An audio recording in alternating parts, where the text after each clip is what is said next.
जब आप उसकी तैयारी करते हैं किसी भी पर्टिकुलर फील्ड की, तो आपका पहला अप्रोच ये होना चाहिए कि पास्ट ईयर में उसके जो एग्ज़ाम्स हुए हैं उस एग्ज़ाम्स के क्या क्या ओल्ड क्वेश्चंस आ रहे हैं, किस टाइप का एग्ज़ाम का पैटर्न है, क्या उसका सिलेबस है। इन चीज़ों को जानोगे तो आप किसी भी एग्ज़ाम की तैयारी बड़ी आसानी से कर सकते हैं। तो एग्ज़ाम पैटर्न को जानने के लिए आपको पास्ट ईयर क्वेश्चंस देखने पड़ेंगे और उसके बारे में थोड़ा टेस्ट सीरीज़ आप देखेंगे, थोड़ा पढ़ाई करेंगे, तो फिर आप किसी भी एग्ज़ाम की तैयारी कर सकते हैं। बस उसके पैटर्न को समझना एक इम्पोर्टेंट टास्क रहता है हमारे लिए।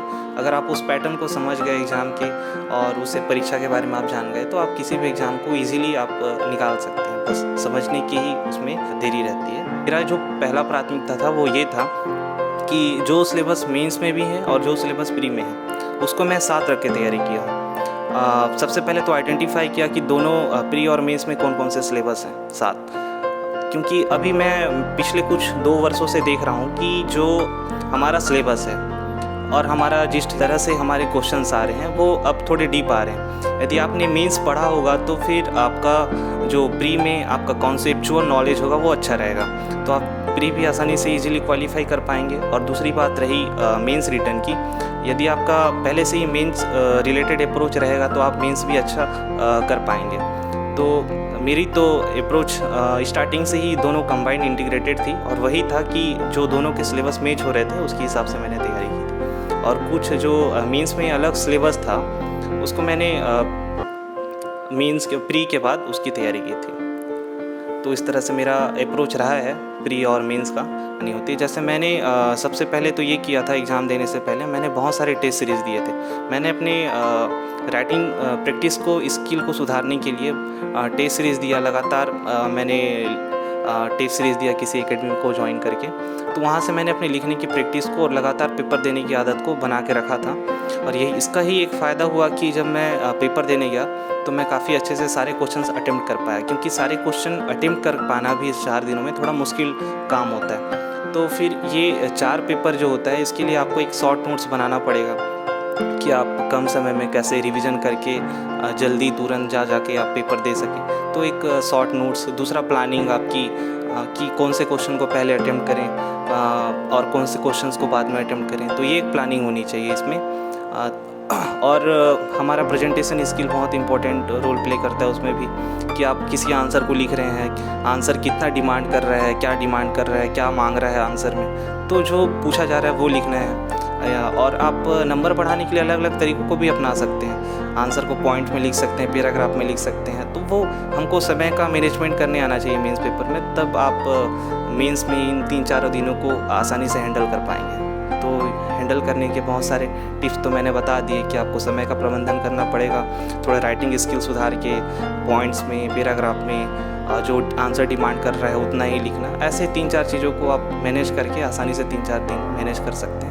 मानसिक रूप से मजबूत होना पड़ेगा और प्लान करना पड़ेगा, बस 2-3 चीज़ें। तो इस तरह से मेरा अप्रोच रहा है प्री और मेंस का। फिर देन इंटरव्यू की बात आती है तो इंटरव्यू के बहुत सारे लेवल्स रहते हैं। हमारा उसमें नॉलेज, ज्ञान स्तर चेक किया जाता है, फिर हमारा दृष्टिकोण कि हम कैसा सोचते हैं किसी चीज़ को, हमारी प्रेजेंटेशन स्किल कैसी है, ये सब उसमें चेक किया जाता है बेसिकली। तो फिर इंटरव्यू का जो तैयारी होता है, जब आप प्री और मेंस की तैयारी करते हैं तो आप नॉलेज काफ़ी गेन कर लेते हैं। तो हमारा जो तैयारी होता है प्री का, मेंस का, यही हमारे इंटरव्यू में काम आता है। दूसरी बात रही प्रेजेंटेशन की, तो आप किसी बात को कितने अच्छे तरीके से प्रेजेंट कर पाते हैं और लोगों को समझा पाते हैं, तो वो भी एक पॉइंट रहता है इंटरव्यू में। और तीसरा जो इम्पोर्टेंट पॉइंट रहता है वो रहता है आपका दृष्टिकोण। यदि आप किसी बात को रख रहे हैं तो उसका महत्व कितना है, तो ऐसे बहुत सारे फैक्टर्स रहते हैं इंटरव्यू में। और CGPSC का इंटरव्यू जो बेसिकली होता है आपके बायोडाटा पे बेस्ड होता है। आपका एक रिज्यूम फॉर्म मिलता है, वो उसमें आपने जो उस फॉर्म में भरा होगा उसी के हिसाब से ही आपका इंटरव्यू होगा। तो बेसिकली जो आपका इंटरव्यू डिपेंड करता है वो बायोडाटा में, और जो करंट अफेयर जो चल रहे होते हैं उस 2 चीज़ों पे ज़्यादा फोकस्ड रहता है। सर, आपको क्या क्वेश्चन पूछे गए थे इंटरव्यू में? देखो, मैंने जो 2019 का इंटरव्यू दिया था उसमें अलग अलग टाइप्स के क्वेश्चन थे। मैंने जो क्वेश्चंस दिया था उसमें एक ये था कि मेरे बेसिक जो बस्तर क्षेत्र से था उसमें कुछ क्वेश्चंस पूछे गए थे। बेसिकली ये पूछा गया था कि जो आदिवासी क्षेत्र हैं वहाँ पे किसी गैर आदिवासी को क्या भूमि अंतरित की जा सकती है, और इसके अलावा क्या आप किसी लोकल लैंग्वेज को जानते हैं क्या। तो मुझे अपनी लोकल लैंग्वेज जैसे हल्बी भाषा है उसमें बोलने को भी कहा गया।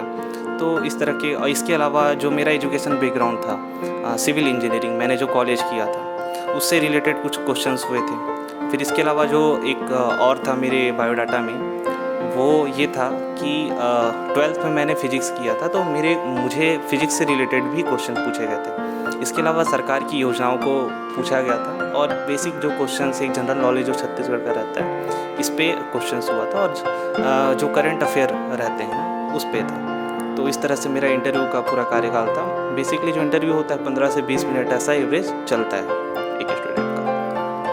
तो मार्गदर्शन की कमी एक देखने को मिलती है। तो मार्गदर्शन के लिए हमें रिसोर्सेस या सोर्सेज नहीं पता रहते। जैसे हमको यदि डॉक्टर बनना है तो क्या करना चाहिए, यदि आप आसानी से, मैं ये बोलना चाहूँगा कि डॉक्टर हर जगह उपलब्ध हैं, आप उनसे जाके मार्गदर्शन लेके आसानी से पूछ सकते हैं कि डॉक्टर कैसे बना जा सकता है। रही बात इंजीनियर्स की, इंजीनियर्स भी हर एक ज़िले में आपको मिल जाएंगे, तो वो भी आसानी से बता सकते हैं। वैसे ही हर ज़िले में अलग अलग सेक्टर्स के अधिकारी काम करते हैं, किस पद पे कैसे जाना है, किस तरह से उसका चयन होता है, आप उनके बारे में सारी चीज़ें जानकर अपने करियर को बना सकते हैं। तो करियर का जो मार्गदर्शन होता है बहुत इम्पॉर्टेंट होता है।